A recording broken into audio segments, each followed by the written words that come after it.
fast, sitting here praying that this night's gonna last.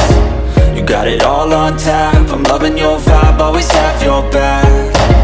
We like all the same tracks, listen all night in the sheets all black. SPRM dengan satu lagi kejutan besar. Kali ini pula berkaitan dengan satu lagi nama ataupun satu lagi pihak yang melibatkan nama Spanko. SPRM akan siasat bekas Perdana Menteri, Menteri Keuangan terbabit kes Spanko. Nah, saudara-saudara yang amat dihormati, yang dinyatakan di sini adalah SPRM akan menyiasat semua yang terbabit dalam membuat keputusan penganugerahan kontrak perolehan syarikat membekal dan menguruskan kenderaan kerajaan Spanko Sdn Bhd pada 1990-an. Ketua Pesuruhjaya SPRM Azam Baki berkata, mereka termasuk Perdana Menteri dan Menteri Keuangan ketika itu. Dia dipetik oleh Berita Harian semasa program Cakna Rasuah bersama pengamal media Sarawak di Kuching. Hari ini sebagai berkata, keterangan daripada semua yang terbabit itu perlu bagi melengkapkan siasatan kes berkenaan. Nah, berkaitan dengan kes Spanko ini, saudara-saudara yang amat dihormati, ada satu dapatan saya daripada Facebook page Prajurit Bangsa yang menyatakan monopoli Spanko satu pembaziran negara. Ketegasan SPRM membongkar skandal Spanko merupakan satu tindakan yang tepat. Bayangkan berpuluh tender kerajaan telah dimonopoli oleh Spanko ataupun Spanko Sdn Bhd. Monopoli ini akhirnya membawa kepada kerugian. Peliknya monopoli ini tetap diteruskan oleh Muhyiddin di zamannya, padahal telah tamat kontrak pada Desember 2018. Nah, persoalan yang pertama, selepas SPRM menyatakan di dalam artikel Malaysia Kini sebentar tadi, SPRM akan siasat bekas PM, Menteri Keuangan, terbabit kes Spanko ini. Adakah bekas PM itu sekali lagi nama Muhyiddin Yassin? Namun di dalam Facebook page Prajurit Bangsa juga menyatakan pada tahun 1998 sehingga 1999 Perdana Menteri dan Menteri Keuangan adalah Tun Mahathir. Dan separuh penggal 1999 Menteri Keuangan diserahkan semula kepada Tun Daim Zainuddin. Adakah sekali lagi SPRM yang menyatakan akan siasat bekas PM dan bekas Menteri Keuangan itu adalah Daim Zainuddin dan Mahathir sekali lagi nama mereka? Belum selesai isu pengisytihan harta, baru saja Daim Zainuddin dan istri didakwa, bahkan Tun Dr. Mahathir, anak kepada bekas Perdana Menteri tersebut, juga boleh didakwa sekiranya gagal mengisytihar harta. Tiba-tibalah pula muncul satu lagi kes baru ini, yaitu Spanko. Nah, di dalam artikel Malaysia Kini menyatakan, kita akan panggil sesiapa saja yang membuat keputusan pada masa itu yang memutuskan untuk memberi projek kepada Spanko. Kita lihat sejarah penubuhan syarikat itu pada 1998 atau 1999. Jadi sesiapa saja yang terbabit ketika itu, termasuk Perdana Menteri dan Menteri Keuangan, akan dipanggil untuk rekod kenyataan dan mengetahui apa yang mereka tahu berkenaan kes. Katanya, Spanko menjadi syarikat tunggal yang memegang konsesi untuk membekal dan menyelenggara kenderaan kerajaan sejak 1993. Perdana Menteri Anwar Ibrahim menyifatkan kontrak perolehan Spanko sebagai hanya merugikan negara dan berjanji tindakan penguatkuasaan tegas termasuk SPRM dan LHDN dalam memerangi rasuah dan penyelewengan. Dia memetik kes Spanko sebagai contoh antara usaha kerajaan membasmi rasuah. SPRM menyerbu rumah seorang taikun serta pejabat dan syarikat yang berkaitan dengan ahli perniagaan itu sebagai sebahagian daripada siasatan ke atas Spanko. Nah, saudara-saudara yang amat dihormati semua, adakah kes Spanko ini melibatkan Muhyiddin Yassin ataupun melibatkan Tun Dr. Mahathir dan Daim Zainuddin? Adakah sekali lagi ketiga-tiga mereka ini akan terlibat dengan satu lagi pertuduhan? Nah, ini menjadi persoalannya, saudara-saudara.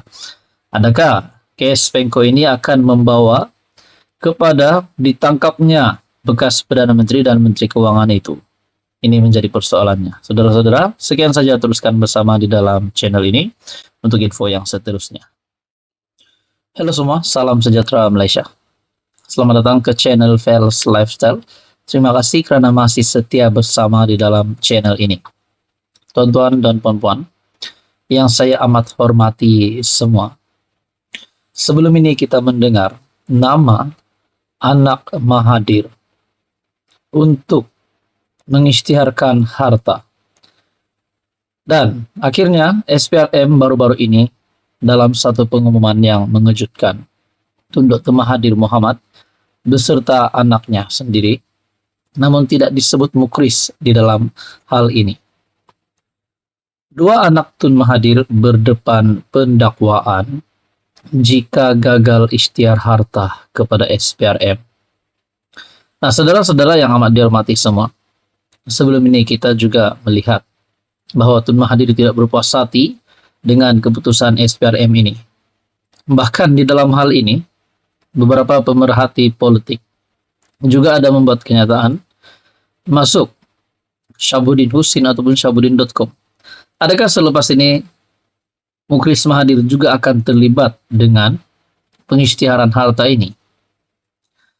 Nah, untuk yang terkini, dua anak Tun Mahathir berdepan pendakwaan sekiranya mereka gagal untuk isytihar harta kepada SPRM. Ini pasti satu kejutan buruk untuk Tun Dr. Mahathir Mohamad. SPRM belum menerima pengisytiharan harta daripada dua anak bekas Perdana Menteri Tun Dr. Mahathir Mohamad. Ketua Pesuruhjaya SPRM, Tan Sri Azam Baki berkata, pihaknya sudah menyerahkan notis mengikut Seksyen 36 Akta SPRM 2009 kepada Mirzan dan Tan Sri Mokhzani pada bulan lalu. Bagaimanapun, sehingga kini SPRM menunggu notis pengisytiharan daripada dua ahli perniagaan terbabit. Kalau tidak membuat pengisytiharan dalam tempoh yang ditetapkan, mereka boleh dituduh gagal mengisytiharkan harta. Tetapi mereka boleh membuat permohonan selepas tempoh yang diberikan tamat pertengahan bulan ini, katanya. Beliau berkata demikian pada sidang media selepas program Cakna Rasuah bersama pengamal media Sarawak. Yang turut hadir pengarah SPRM Sarawak, Datuk Muhammad Zaki Hassan, dan pengarah bahagian komunikasi strategik SPRM, Kamarudin M. Ripin. Azam berkata, banyak perkara lain di dalam skop siasatan kes berkenaan, dan pengisytiharan harta adalah salah satu daripada proses siasatan. Ini bermakna pendakwaan terhadap mereka lambat lagi kerana kita perlu melengkapkan siasatan. Pada 18 Januari lalu, SPRM menghendaki Mirzan mengisytiharkan segala aset alih dan tidak alih yang berada dalam pegangannya sama ada di dalam atau di luar negara dalam tempoh 30 hari dari tarik notis.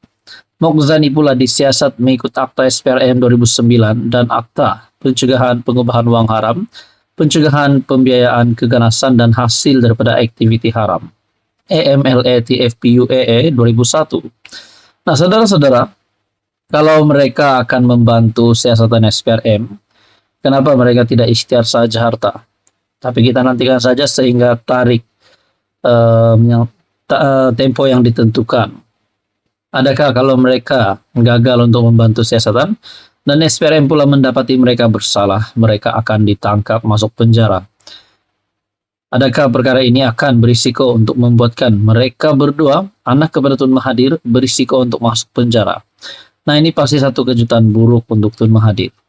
Sudahlah kita lihat Tun Mahathir hari ini bukan sebagai ahli parlimen, tetapi akhirnya anaknya pula terlibat dengan pengisytiharan harta, serta Mokhzani pula disiasat mengikut Akta SPRM 2009 dan Akta Pencegahan Pengubahan Wang Haram, Pencegahan Pembiayaan Keganasan dan Hasil daripada Aktiviti Haram. Nah, saudara-saudara yang amat dihormati semua, apa komen Anda berkaitan dengan isu ini? Sekian saja, teruskan bersama di dalam channel ini untuk info yang seterusnya. Mohon bantu channel ini dengan menekan butang like, share, dan juga subscribe.